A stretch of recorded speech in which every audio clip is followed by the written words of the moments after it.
একটা ফুলা সরকারি চাকরি পাইছে, দৌড়ায় তার বাপ মার কাছে কইতাছে যে আব্বা আম্মা আমি তো সরকারি চাকরি পাইছি, মাসে প্রায় 2-2.5 লাখ টাকা বেতন পাইম, দেখবা তোমরা ঋণ সহকার আমি সুদ করে লাইম। এই কথাটা কইতেই বাবা মা একে অপর তাকাইয়া একটু মুস্কি হাসি দিল। তখন ফুলাই কইতাছে কিতা, কি গো তোমরা হাসলা কেন? না বাবা এমনিতে হাসি। আচ্ছা তুই যেহেতু আমাদের ঋণ সুদি করতে চাইতেছস, আজকে রাইটটা যদি তুই আমার সাথে থাকতে পারস তাহলে তোর ঋণ সুদ হয়ে দেবো। পরে ফুলাই কইতাছে কি, কই এইটা কোনো ব্যাপার হইলো? আচ্ছা ঠিক আছে আজকে রাইতে তোমরা লোক আমি ঘুমাইম। পরে দিন পরে রাইত হইলো, ফুলাই গিয়া তার বাপ মার সাথে শুইলো। শুইলা ফুলাই ঘুমাইয়া গেছে, কিন্তু বাপ মাই ঘুমাই নাই।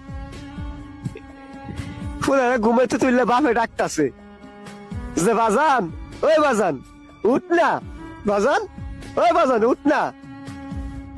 পরে উঠছে, বুঝতেছে কি হয়েছে আমার ডাকতাছে কেন লাগে, যে বাবা আমার 1 গ্লাস পানি খাওয়াইবি। এইটা কইতে ফুলা কইতাছে কিতা, কই তুমি শোয়ার আগে 1 গ্লাস পানি লইয়া শুইতাল্লা না, 1 গ্লাস পানি লাগে আমার ডাউন লাগে। তখনও বাপে কিছু কইলো না, উইটা পানি নিয়ে খায়া লাইলো। আবার পোলা ঘুমাইয়া গেল। এর কিছুক্ষণ পরে দেয়া আবার ডাকতেছে ফুলারে, বাজান ওই বাজান উঠ না, আমি একটু টয়লেটে যাবো। ফুলাই কইতা তুমি কি আমার ঘুমাইতে দিতা না, আগে তো তুমি একলাই টয়লেটে যাইতা, এখন কেরা আমারে লাগবো। আবারও বাবাই কিছু কইলো না, ফুলাই গিয়ে ঘুমাইয়া গেল। বাপে টয়লেট থেকে ঠিক চলে এলো। এর কিছুক্ষণ পরে দে আবার ফুলারা ডাকতেছে, বাজান ওই বাজান উঠ না, আমার পেটের মধ্যে খিদা লাগছে, দেখ না ফ্রিজের ভিতরে কিছু আছে নাকি। ফুলাই কইতেছে তুমি কে লয়ে লয়ে খাও গা, আমি ভাবতাম না তোমার দিতাম, আমি ঘুমাইতেছি কি বাজাতে টাহকের লাগিয়া। আবারও বাবা কিছু কইলো না, ফুলা দিকে সুন্দর মতো ঘুমাইয়া গেল। এর কিছুক্ষণ পরে দেয়া মা 1 গ্লাস পানি ঢালে দিছে পোলার শরীরে। পোলা তো বিশাল রাগ পাইছে, উঠতে কইতাছে তোমরা কি চালাইছো, একবার বাপে কই টয়লেটে যাবো, পানি খাইবো, পেটে খিদা লাগছে ভাত খাইবো, তোমরা কি আমার ঘুমাইতে দিতা না। ওরা আস্তে করে বাপে উঠিয়া ঘরের লাইটটা জ্বালা দিছে। জ্বালা দিলে কইতাছে বাজান মাত্র 2-3 ঘন্টায় তুই হাঁপায়া গেলি, হাত তোরে বড় করার লাগিয়া কত রাজ্যে ঘুমাই নাই, তাই আল্লাহ ছাড়া কেউ জানে না তোরে এত বড় করতে গিয়া কতটুক পরিশ্রম যে করছি তা তোরে বুঝায় কইতে পারতাম না। মাত্র 2-3 ঘন্টায় তুই হাঁপায়া গেছস।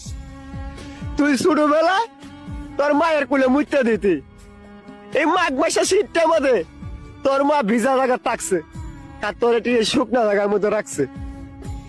এই অর্ধেক খাইতে বেলা তোর পেটের মধ্যে ক্ষুধা লাগতো, কিন্তু তুই খাইতে চাইতি না। তোরে উড়ানো হাঁটতাম নিয়া বারিন্দার হাঁটতাম, হাঁটতে হাঁটতে ধরে খাওয়াইতাম।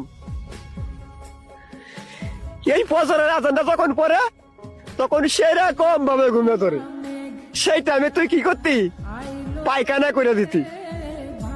এই পায়খানা পরিষ্কার করে আবার তোরে লইয়া শুইতাম।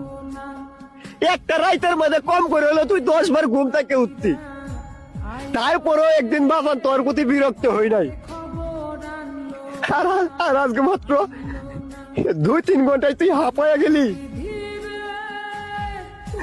তখন আর ফুলার বুঝতে বাকি থাকে নাই। তখন সন্তানে বাবা মারে জড়ায় ধরে কান্না করতেছে আর বলতেছে আমারও বুঝার বাকি নাই, আমি বুঝা গেছি বাবা এই পৃথিবীর সবকিছু ঋণ শোধ করা গেলেও কোনোদিনও বাবা মার ঋণ কখনো শোধ করা যায় না। এজন্য বলতেছি যাদের বাবা মা এই দুনিয়াতে বাইসা আছে কোনোদিনও ভাই বাবা মার মনে কষ্ট দিও না।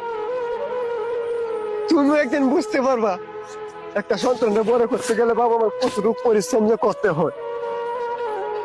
বাবা মার মনে কষ্ট দিলে আল্লাহর আরশ পর্যন্ত কেঁপে যায়। তাই বলতেছি ভাই, কোনোদিনও বাবা মার মনে কষ্ট দিও না। যাদের বাবা মা আছে তারা বাবা মারে মূল্য দেও, না থাকলে বুঝতে পারবা দুনিয়া যে কতটা কঠিন।